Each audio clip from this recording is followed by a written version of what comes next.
생각하시고 또 다시 보시길 바랍니다. 먹이와 함께 죽어가는 독수리, 죽어가는 줄도 모르고 자기 발톱이 얼어가서 함께 빠져 죽는 줄도 모르고 당장 보이는 배부름의 만족을 위해서 정신이 없는 그 독수리의 모습이 우리 인간의 모습과 겹쳐지죠.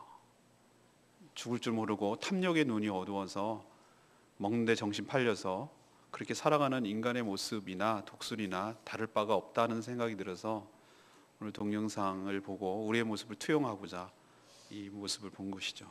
더 문제는 죽어가는 옆에 동료들을 보면서도 또 매해 이것이 반복되면서도 불구하고 이들은 이것들을 통해 배울 줄 모르고 전수할 줄 모른다는 것이, 매해 반복된다는 얘기는 또 이런 일이 계속해서 일어난다는 얘기는 이들에게 교훈을 얻지 못하고 깨닫지 못한다는 뜻이잖아요. 이게 동물과 인간의 차이점인데 어리석게도 인간도 이런 일을 할 수 있다는 것이죠. 지금 우리 올해 들어서 2015년 들어서 하나님께서, 전 이것조차도 하나님의 은혜라고 생각하는데, 하나님의 말씀의 타이밍은 항상 정확하고 항상 적절하시고 때와 그 시기를 얼마나 잘 맞추시는지 모릅니다. 여호수아를 통해서 우리에게 큰 도전을 주시고 날마다 은혜를 주시는 하나님을 찬양하고 이런 말씀의 은혜를 받기를 원합니다. 이 독수리를 보면서 오늘 무슨 말씀과 연관을 시키고 싶냐 하면은 바로 이스라엘 백성들과 연관을 시키고 싶죠. 자, 자기들과 이 가나안 땅을 비교해 보면은 이건 자기들이 이길 수 없는 싸움이었어요. 문화 자체가 달라요. 가나안들은 이미 철기 문화를 가지고 있었어요. 이스라엘 민족들은 아직 청동기 문화예요. 문화 자체가 벌써 클래스가 달라요. 이들은 성을 갖고 있었고 이미 전투에 능한 자들입니다. 누가 그러더군요. 군사 전략가들이 성이 있는 가운데 수비하는 힘이 하나가 든다면 그것을 공격해서 함락하기 위해서는 5배의 힘이 든다는 거예요. 군사력이나 모든 면에서. 이거는 게임이 안 돼. 그리고 안악 자손이다. 거인 자손. 체급으로 치면 이렇게 조그맣게 싸우는 플라이급이라면은 저쪽 적은 헤비급이에요, 헤비급. 목이 하나가 더 많다 그랬어. 그런 사람들과 싸워 나가는데 이게 게임이나 되겠어요? 자기들도 반신반의겠지. 그러나 요단강을 건너면서 이들의 믿음의 확신이 생겼고 첫 번째 성인 이 여리고성을 돌면서 함락하는데 오빠라? 이야, 이거 넘어가네? 라고 생각했어요.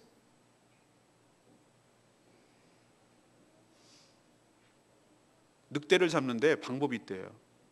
먹이에다가 속에다가 칼을 집는 칼을.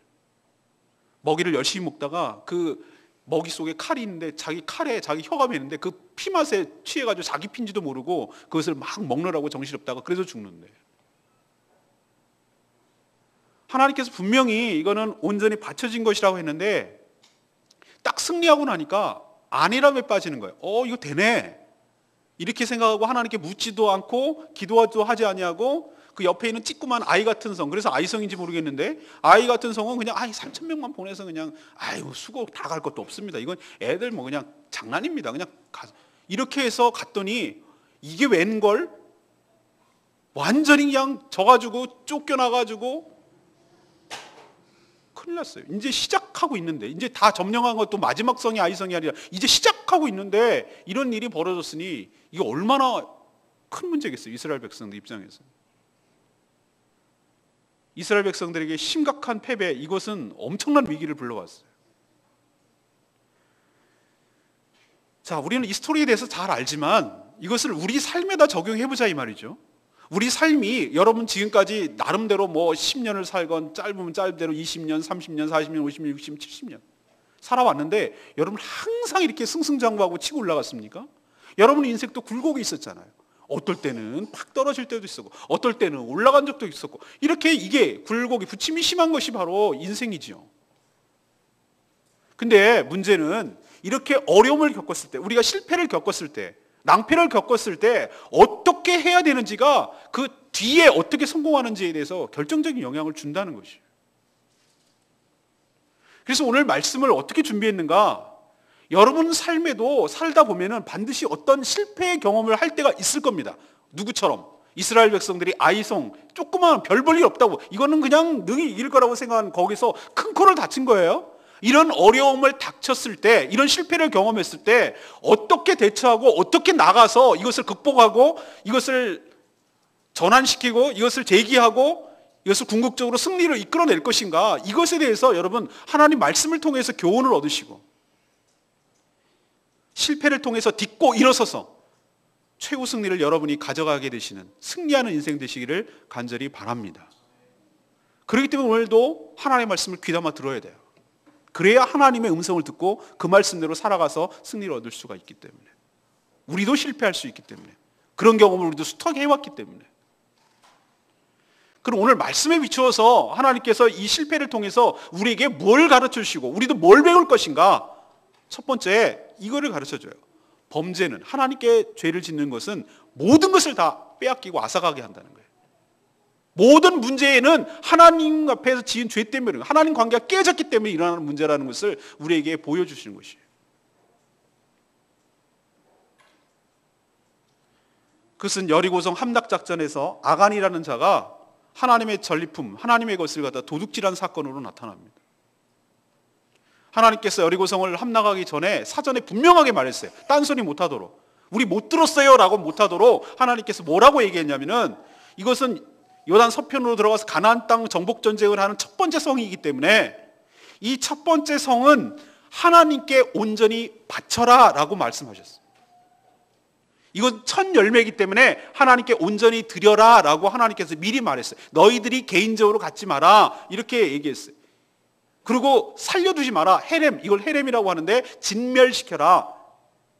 이것은 어디에 정신에 나오냐면, 여러분 구약시대에 쭉 나오지만 여러 가지 절기 중에 유월절이 있고 초실절 또는 맥추절이라는 절기가 있어요. 신명기에 나오면 그것을 지키라고, 3대 절기를 지키라고 하고, 제일 마지막 절기가 수장절인데, 이 정신은 바로 맥추절 또는 첫 번째 수확을 얻는 것을 지키는 이것과 관련이 있어요. 이게 무엇을 뜻하는가? 너희들이 그 땅에 가서 첫 번째로 농사를 지어서 그것을 거둬 드릴 때 그것을 너희들이 홀랑 다 먹지 말고, 이 모든 추수의 시작은 하나님께서 주신 것이니, 하나님의 것이니, 하나님께 가장 첫 번째 것, 가장 귀한 것, 그것을 하나님께 온전히 드려라. 그렇게 드릴 때, 이 첫 수확이 있을 때 그 두 번째, 세 번째, 네 번째 수확도 계속 하나님께서 은혜로 주실 것이니, 믿음을 가지고 이것은 하나님의 것이니 하나님께 온전히 바치고 드려라. 너희들 그것을 갖지 마라. 하나님께 온전히 다 태워드림으로 이것은 하나님의 것이니, 너희들은 먹을 거 하나도 없다. 이것은 하나님의 것으로 드리는 것이다. 그 나머지 것 가지고 너희들의 삶을 내가 책임지겠다. 그러니 이것은 네 거 아니고 내 거야. 그러니 내 거 도둑질하지 마라고 하나님께서 미리 경고를 하셨어요. 여리고성 함락하기 전에. 분명히 다 들었어요. 그런데 유다 지파의 자손 쭉쭉쭉 내려가면 아간이라는 자가 여리고성에 딱 들어가고 보니 막 이제 칼로 죽이고 뭐 하는데, 딱 보니까 눈에 띄는 게 딱 있었어요. 세일산 외투, 요즘으로 치면은 이태리제 고급 뭐 알마니 뭐 그런 거예요. 난 상표를 잘 모르기 때문에 하여튼 고급진 거. 그 외투가 보인 거예요. 그리고 금덩이, 그리고 은덩이, 이게 보인 거예요. 순간 욕심이 난 거예요. 분명히 하나님께서 이 모든 것들은 하나님의 것이니 하나님의 곳간에 채워야 되고, 살아있는 것들은 가축까지 다 싹쓸이해서 하나님께서, 진멸이라는 개념은 하나님의 심판의 개념이 있거든요.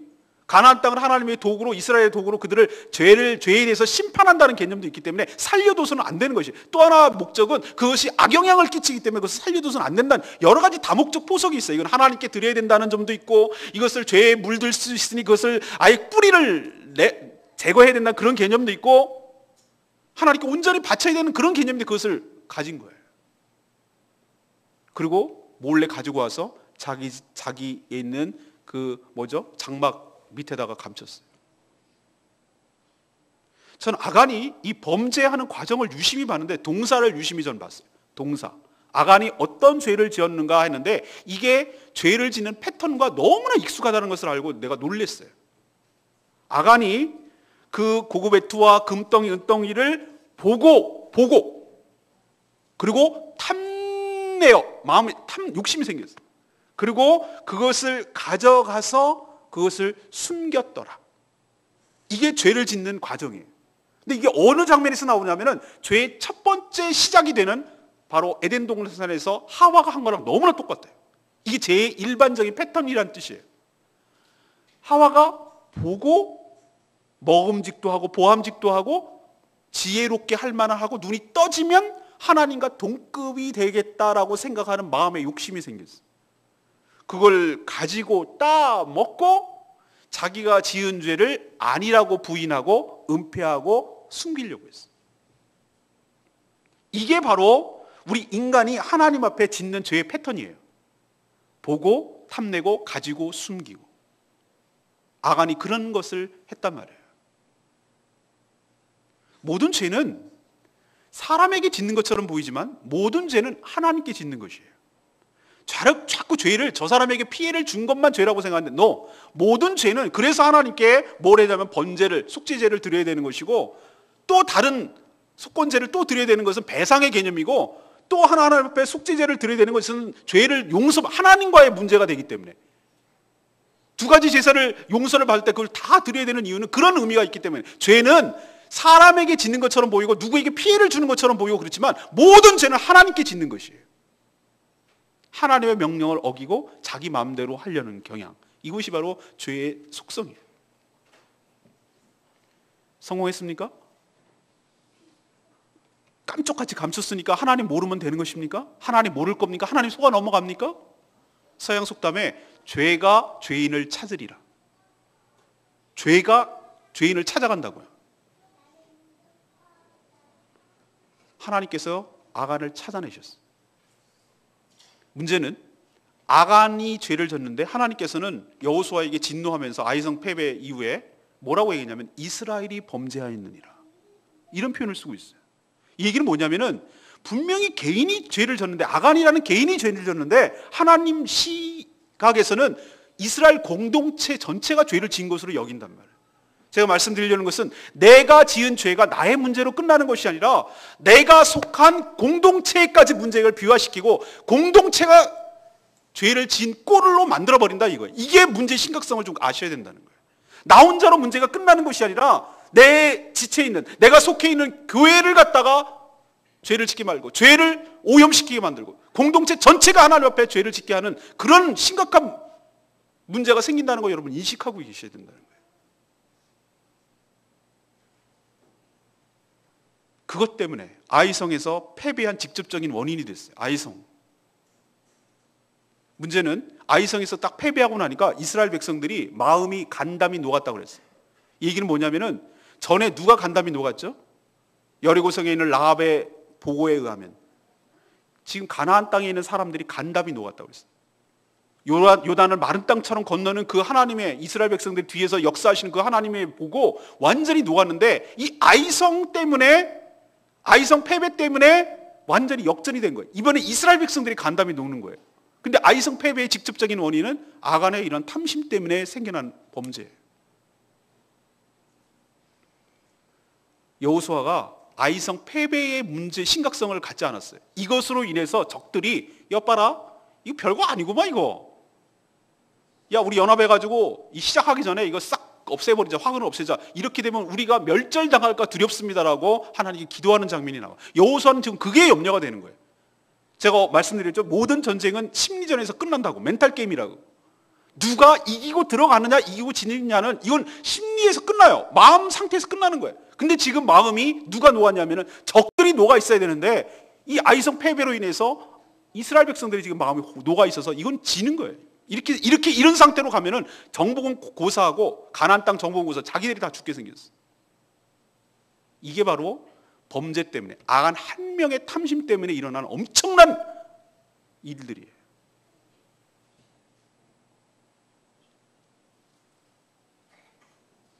제가 10계명, 9계명이라고 잘못 생각했는데 10계명입니다. 10계명. 마지막 10계명의 마지막 계명이 여러분 뭐라고 되어 있습니까? 제10은 내 이웃의 집을 탐내지 마라. 내 이웃의 아내나 그의 남종이나 그의 여종이나 그의 소나 그의 나귀나 물론 내 이웃의 소유를 탐내지 마라. 왜 마지막에 이 계명을 넣었을까? 이렇게 생각했는데 앞에는 어떤 행위처럼 나타나잖아요. 근데 모든 것의 죄의 시작은 생각에서 시작이 된다. 마음에서 시작된다는 걸 우리에게 보여줘요. 하나님께 예수님께서는 이것을 이렇게 연결시켰어요. 너희들이 재물과 하나님을 겸하여 섬길 수 없느니라. 저는 그 얘기 듣고서 그래도 그렇지 어떻게 하나님과 이게 물질과 그렇게 그걸 갖다 비교할 게 있지, 하나님 그렇게 허접한 분인가요? 그거는 우리 생각이고, 인간들이 얼마나 그 물질에 대한 그 탐욕에 대한 것이 강렬한지 하나님급으로 인간들이 여기고 있기 때문에 예수님께서 그 현실을 정확하게 반영하셔서 그걸 비교하고 계신 것이, 너희들이 둘 중에 하나를 선택해야 된다는 거예요. 두 주인을 섬길 수 없대. 네가 이거를 섬기면 이거를 섬길 수가 없고, 이걸 섬기면 이걸 섬길 수가 없다고 정확하게 우리를 갖다가 정확하게 진단하셨어요. 인간을 너무 잘 아시는 하나님, 예수님이에요. 우리가 물질을 섬기는 순간, 물질을 의지하는 순간 하나님을 놓치는 거예요.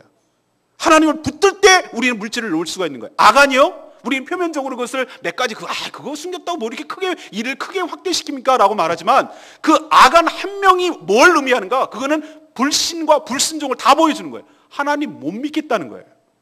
뒤에도 얘기하겠지만 하나님께서 이 첫 번째 여리고성 수확을 하나님께 온전히 드리면 두 번째, 세 번째, 네 번째 나머지는 모든 전리품을 이스라엘 백성들에게 다 나눠주라고 명령하셨어요.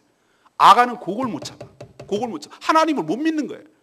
내 방법대로 내 식으로 내 인생을 설계하고 내 인생으로 내 인생을 개척해 나가야 된다고 생각하기 때문에 그걸 갖는 거예요. 여러분 진심으로 하나님을 믿는다고 합시다. 하나님께서 이 여리고성을 모두 다 파괴해버리고 불태워버리고 나는 손에 잡히는 게 하나도 없어, 빈털털이야, 그냥 수고만 한 것 같아. 그러면 내 인생 아무것도 없으니 나는 뭐 먹고 살아? 라고 한 게 아니라 그 뒤에 전쟁서부터 나오는 모든 것들, 그리고 가나안 땅에서 나오는 모든 것들을 하나님께서 주셔서 나의 삶을 책임져 주실 줄로 믿습니다. 그러면 그걸 훔치겠어요? 그러니 탐심은 탐심으로 끝나는 게 아니라 이게 연결된다는 거예요. 뭘로? 하나님을 불신하, 하나님 못 믿겠다는 거예요. 하나님은 비키세요. 내 인생 내가 갈 겁니다. 내가 알아서 합니다. 내가 이렇게 하고 내 수단과 내 방법으로, 그래서 내 인생을 내가 설계하겠습니다. 이게 죄라고요. 이게 죄. 내가 하나님처럼 살아. 네가 하나님이 될 수가 없는 존재인데 내가 하나님이 되어서 내가 식으로 내 인생을 설계하고 살아가겠다고 하는 게 불신이고, 그 불신 때문에 나오는 게 불순종이에요. 그걸 죄라고 말하는 거예요. 근데 문제는 그 죄의 자기 죄만 끝나는 게 아니라 자기 죄로 인해서 자기 집안은 물론이고 이 전체 자기가 속해 있는 이스라엘 공동체 전체가 다 문제가 된다는 거예요. 사랑하는 여러분, 우리가 이런 일을 범할 때가 얼마나 많습니까? 우리가 아간입니다. 우리는 늘, 저는 성경을 읽을 때 저는 어느 순간 그 어느 목사님 말씀 듣고 내가 얼마나 그걸 듣고 했냐면, 우리는 늘 나는 그 대상에서 빠져있고 제3자 입장에서 이렇게 보려고 하는 경향이 강해요. 항상 다윗과 골리앗이 싸우면은 자긴 다윗이래. 늘 그런 생각하는 경향이 강해. 근데 여러분, 왜 우리가 골리앗이 아닙니까? 왜 우리는 블레셋이 될 수 없습니까? 저는 어느 순간부터 내가 항상 주인공이 이기잖아. 항상 승리하고. 그런 게 아니라 상대방 입장에서 한번 생각을 해봤어요. 내가 아간일 수도 있겠구나. 아간일 가능성이 어쩌면 더 클 수도 있겠구나. 하나님을 불신하고 하나님께 불순종하고 내 방법대로 살려고, 개척하려고, 목회도 그렇게 하고 교회도 그렇게 하고 내 인생도 그렇게 하고 그렇게 하려는 경향이 농후하겠구나. 충분하겠구나. 제가 이렇게 됐을 게 제 개인의 문제로 끝나는 게 아니라 우리 교회 전체가 이런 식으로 당할 수도 있겠구나. 이런 생각이 드니까 이건 얘기가 달라지는 거예요.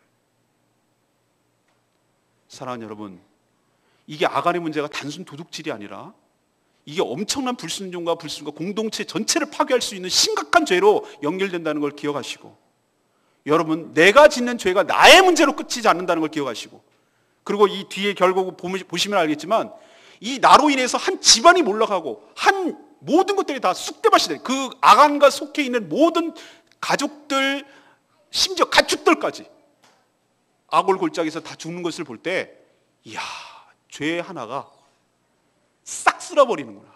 모든 것을 앗아가고 모든 명예와 모든 생명과 모든 것들을 한꺼번에 다 잃어버리는구나.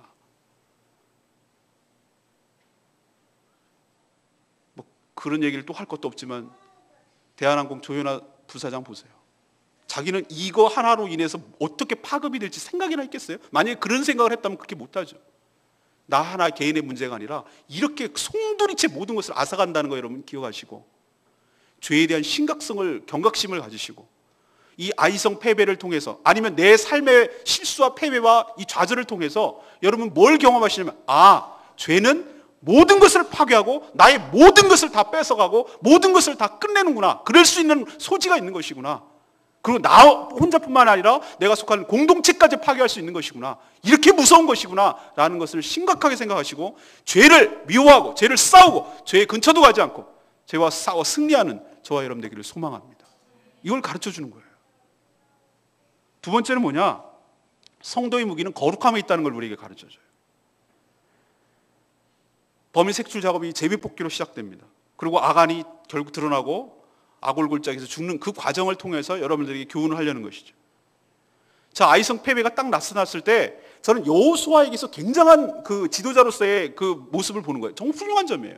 그는 딱 어떤 좌절이 오고 실패가 왔을 때 뭐 때문에 그랬는지, 야, 우리 군사가 부족했냐? 우리 더 한번 갈까? 이번에는 3,000이 아니라 3만 가자, 3만. 그리고 이번에는 야, 좀 좋은 거 좀 무기 좀 써. 너 제일 잘하는 앞에 선봉에 쓰고. 이런 식으로 해결하지 않았어. 그는 영적 통찰력을 가지고 이 문제가 뭔가 하나님과의 관계의 문제가 있다는 것을 깨달았어요. 그는 장로와 함께라는 것은 모든 이스라엘 지도자와 함께 여호와의 궤 앞에서, 언약궤라는 것은 하나님의 임재 앞에서, 그 앞에서 엎드렸어요. 땅에 바짝 엎드렸어요. 옷을 찢고 머리에 티끈을 뒤집어 쓰고 저녁까지 그 앞에 머물러 있었어요. 이게 바로 이스라엘 백성들이 하는 전형적인 회개의 모습입니다. 사랑하는 여러분, 전 이게 잘했다고 생각하는 거예요. 우리는 문제가 있을 때 자꾸 인간적인 방법으로 이렇게 저렇게 찾아가면서 돈으로 막아보고 사람 인맥 찾아서 전화 걸고 부모님 어떻게 찾고, 야 동기야 뭐 어째야 뭐 이러면서 이런 식으로 문제를 막아보려고 하고 입막음을 하려고 어떻게 하려고 해요. 더 일이 복잡해지고, 좀 전에 말했던 조윤아 사장 보세요. 자기 식으로 입막음을 막아보려니까 더 일이 더 커져버렸어요. 더 복잡해지고 더 엉망이 돼버렸어요. 여러분, 딱 문제가 생겼을 때, 이건 딱 간파가 됐을 때 라고 생각되는 그 순간 여러분 느낌이 오는 게 있죠. 이건 하나님과의 문제구나. 이거는 인간적으로 풀 문제가 아니라 하나님께 엎드려야 될 문제인 줄로 믿습니다. 궤 앞에 엎드려야 되고 처절하게 자기 마음을 찢고 모든 오물과 욕을 뒤집어 쓰고 모든 공동체와 함께 하나님의 마음이 풀릴 때까지, 주님께서 말씀하실 그 순간까지 하나님께 바짝 땅에 엎드려 있을 때, 그때 해결의 실마리가 보이게 될 줄로 믿습니다. 이게 해결책이라고요. 딴 게 해결책이 아니고 인간적으로 어떻게 하려고 그러지 말라고. 더 복잡해지고 또 제2의 제3의 죄를 반복하고 더 일만 커져버리지 절대 해결되지 않아요. 이게 여호수아가 잘한 점이고 이스라엘이 살 길이 여기서 열린 거예요. 저녁까지 있는 여호수아 일행에게 하나님께서 드디어 말문을 여시기 시작해요. 그러지 않았다면, 이런 회개의 과정이 없었다면 아이성이 왜 패배했는지, 어떻게 이 문제를 풀어가야 될지 전혀 몰랐을 거예요. 근데 하나님께서 얘기하시잖아요. 네가 진 이유는, 너희들이 진 이유는 나에게 범죄하였기 때문이다. 내가 나와 맺은 언약을 너희들이 파괴했고 내 것을 니네들이 도둑질했다. 다른 죄도 심각한 문제지만 나와 관련, 하나님과 관련된 일을 한 망령된 짓을 저질렀다. 이건 용서받지 못하고 용납할 수 없는 범죄다. 그러니 나에게 바칠 것을 몰래 훔쳐간 그것을 제거하기 전까지는 너희들은 한 발자국도 전쟁에서 나가지 못할 것이고 이 문제는 해결되지 않는다. 반드시 죄를 해결하고 넘어가라. 이게 하나님의 처방이었어요. 그러면서 13절에 오늘 우리 같이 읽었지만 하나님께서, 저는 이 말씀이 너무 마음에 확 다가왔기 때문에 그 말씀 그대로를 적었습니다. 공동체가 성결해야 된다는 것을 보여주기 위해서 13절에 이렇게 얘기합니다. 너는 일어나서 백성을 거룩하게 하여 이르기를, 너희는, 아간이 아닙니다. 너희 공동체는 내일을 위하여 스스로 거룩하게 하라. 아멘입니까? 여기서 내일은 무엇이죠? 투마로의 개념입니까? 아니요. 너희들의 미래, 너희들의 앞날 모두를 위해서 스스로 거룩하게 하라. 회개는 하나님이 해줄 수 있는 것이 아니고 너희들이 해야 된다는 거예요. 이 문제는 너네들이 해결해야 되지 내가 귀뜸을 해주는데 회개조차도 내가 없던 걸로 해줄게. 이게 안 된다는 거야. 너희들이 이 문제는 스스로 해결해야 된다는 거야. 뭘 위해서? 너희들의 미래를 위해서. 그러면 너희들의 미래를 거꾸로 뒤집어서 얘기하면 너희들의 미래는 내일은 없어요.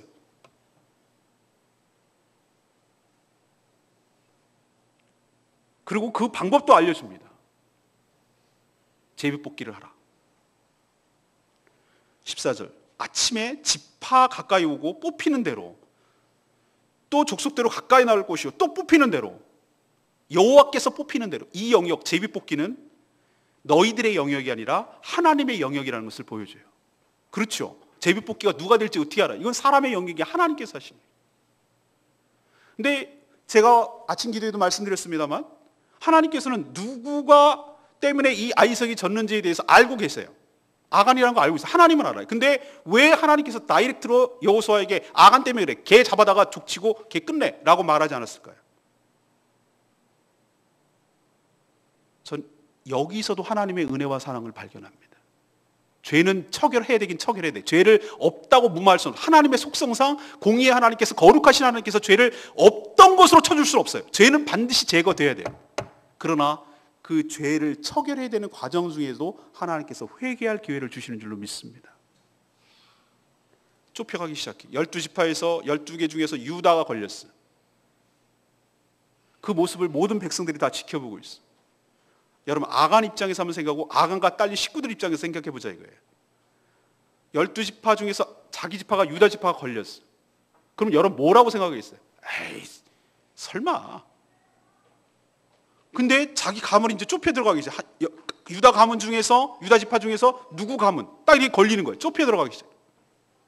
여러분 이쯤 됐으면은 지금 단계가 3단계가 4단계가 진행되고 있는데 여러분 같으면 어떻게 하겠어요? 이 사실을 알고 있는 아간이면 어떻게 하겠어요?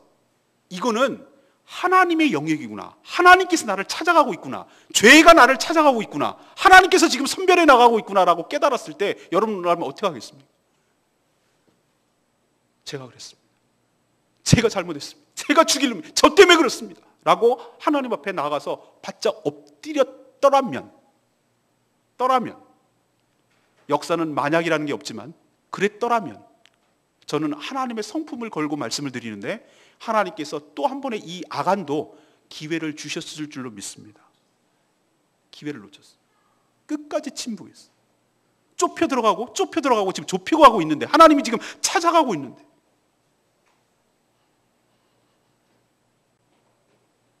아간이 딱 걸렸는데 너 실토해라고 하기 전까지 입 딱 다물고 침묵했어요.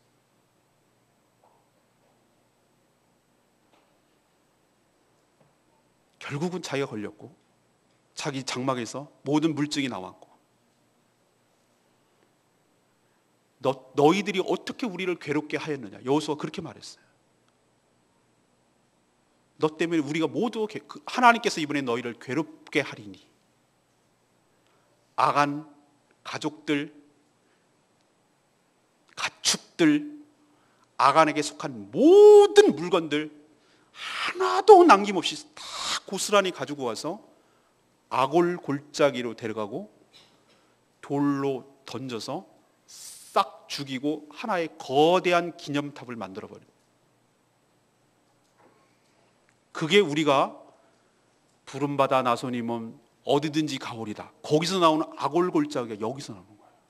죽음의 골짜기. 상징적인 의미가 있죠. 우리에게 두 번째 가르쳐 주는 건 그겁니다. 우리 공동체 가운데, 우리 개인 가운데 죄가 해결되지 않는 한, 죄가 여전히 남아있는 한 우리는 한 발자국도 못 가고 승리는 고사하고 한 발자국도 가지 못할 뿐만 아니라 하나님의 분노와 하나님의 진노 때문에 우리는 은혜를 경험할 수가 없다라는 사실이에요. 그러니 하나님께서 회개할 기회를 주실 때 그것도 은총인 줄 알고 그 기회를 잘 활용하셔서 하나님 앞에 처절하게 회개하고 뒤집어 쓰고 용서를 구하고 하나님께 관계를 회복할 때 여러분이 살 길이 열릴 줄로 믿습니다.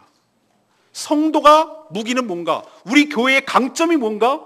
성도가 많거나 말씀을 잘 가르치거나 그것이 강점이 아니라 우리 교회가 예수님의 거룩한 신부로 정말로 거룩하고 순결한 신부가 될 때 우리 교회가 강점이 있을 줄로 믿습니다.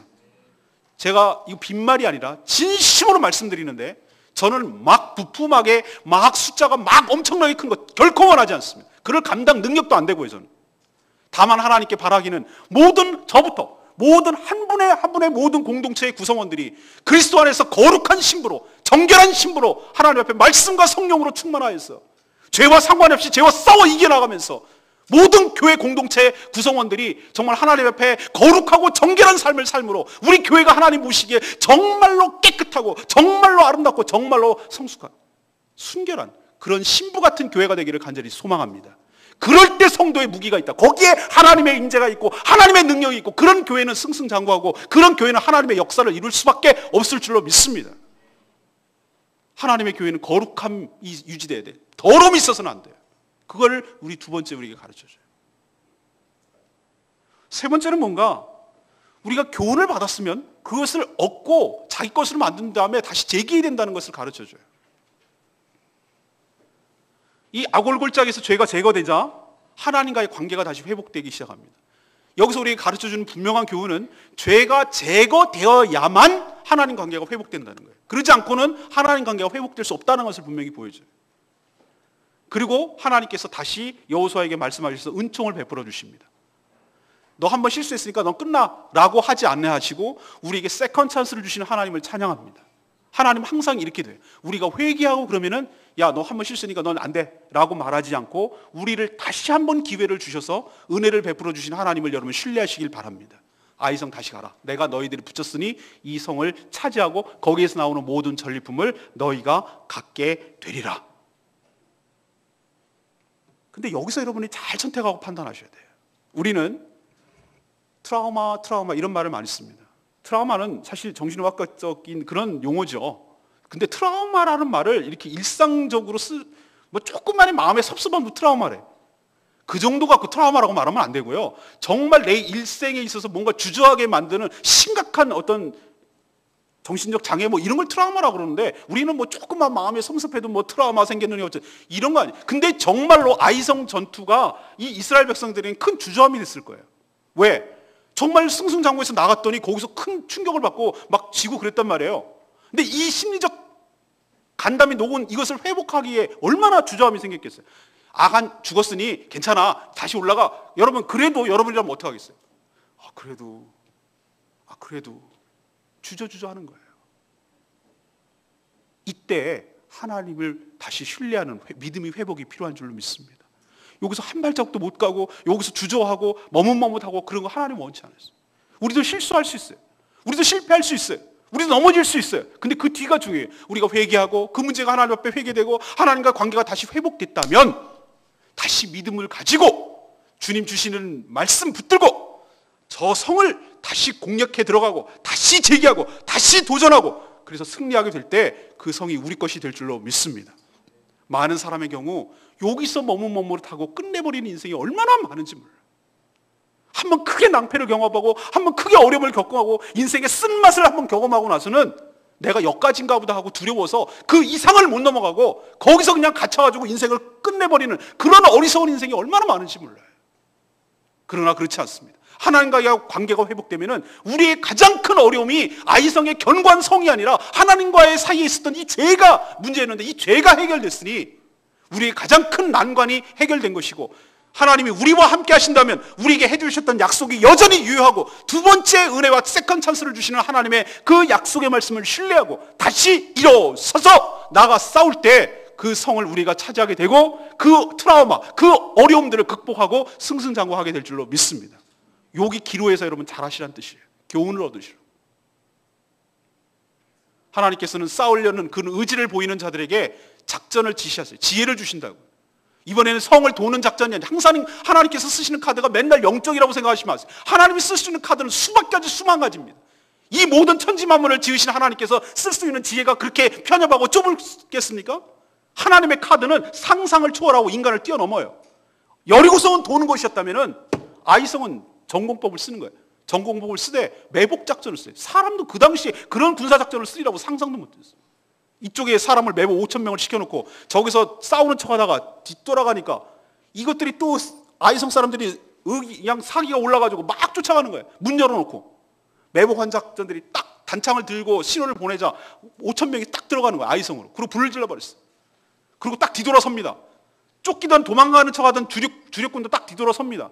아이성 사람 중간에 딱 갇혔어요. 이쪽에서 치지, 이쪽에서 치지. 중간에 갇혀서 성에서 죽고 들에서 죽고 죽었던 사람이 아이성 사람 12,000명이 거기서 다 몰살한 거예요. 이게 하나님의 머리에서 나왔어요. 이걸 다 작전을 지시해 줬어요.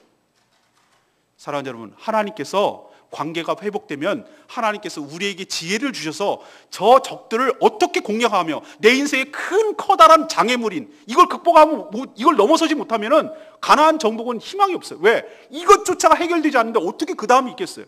근데 하나님께서 우리에게 관계가 회복되면 이 죄 문제를 해결하고 관계가 회복되면 하나님께서 우리에게 지혜를 주셔서 이 내 인생의 큰 난제, 이 어려움을 돌파할 수 있도록 은혜를 베풀어 주실 줄로 믿습니다.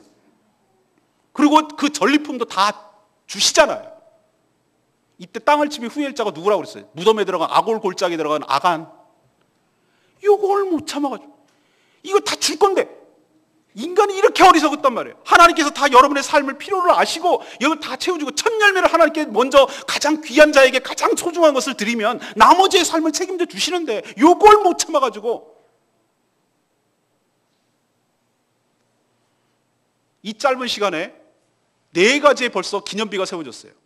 우리 인생 그렇게 길지 않은데 우리도 여러분의 인생의 매듭마다 여러분의 나름대로의 어떤 기념비적인 게 하나씩 있을걸요. 저도 지금까지 살아보면서 수많은 일이 기념비적인 것이 있어요. 턴된 거 아주 기로했었을 때. 그 중에 하나가 저는 캐나다 갔을 때 그 훈련 받았던 것이 참 여러 개 중에 하나지만 그 중에 하나예요. 여기 목사님도 계시다면 제가 또 향산교회에서 사역했던 것도 저에게 큰 그거예요. 사역이 그거였어요. 인생에서. 근데 때로는 좋은 것만 있는 게 아니라 때로는 기억하고 싶지 않았던 인생의 기념비도 있습니다. 이 짧은 시간 앞으로도 계속해서 기념비는 세워집니다만 제가 길갈에 세웠다고 그랬죠. 돌비를. 길갈에 세운 이유는 요단강을 마른 땅처럼 건너게 하신 하나님의 은혜를 기억하기 위해서. 이건 좋은 경험이에요. 그러나 아골 골짜기에 또 돌비가 세워졌어요. 어떻게 세우냐면 세우려고 세운 게 아니라 돌을 던지다 보니 아골 골짜기에 아간이 죽었던 그 무덤이 기념비가 됐어요. 그리고 지나가던 사람이 쳐다볼 때마다 하나님께 죄를 지면 적골당한다. 우리도 인생의 쓴맛을 나 그것만 생각하면 창피하고 부끄럽고 남한테 말들 못하겠지만 내가 그걸 해서 실수해가지고 얼마나 뼈아프게 교훈을 얻었는지에 대해서 그것만 생각하면 생각나는 뭐 하나가 있어요. 그게 있게 하는 게 하나님께서 여러분을 축복하는 길이에요.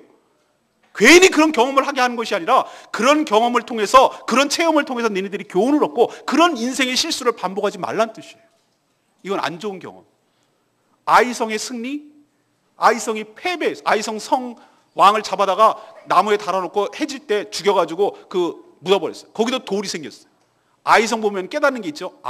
우리가 방심하고 죄가 있는 가운데 들어갔을 때 졌지만 하나님께서 그것을 반드시 이것을 트라우마를 극복하고 이것을 주저하지 않게 하고 반드시 이 문제를 꺾고 넘어가도록 해야 다음에 승리할 수 있으니까 하나님께서 우리에게 승리를 주신 것을 기념하기 위해서 돌비가 세워졌구나. 그걸 쳐다볼 때마다 그게 생각날 거예요.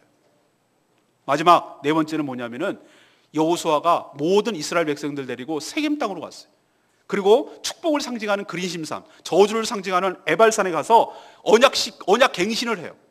언약궤를 딱 중심에 놓고 6지파는 에발산에, 6지파는 그린심산에 딱 서게 해서 이 산이 너무 가까워서 서로 마주볼 수 있기 때문에 거기서 하나님의 모든 율법을 낭독하기 시작합니다.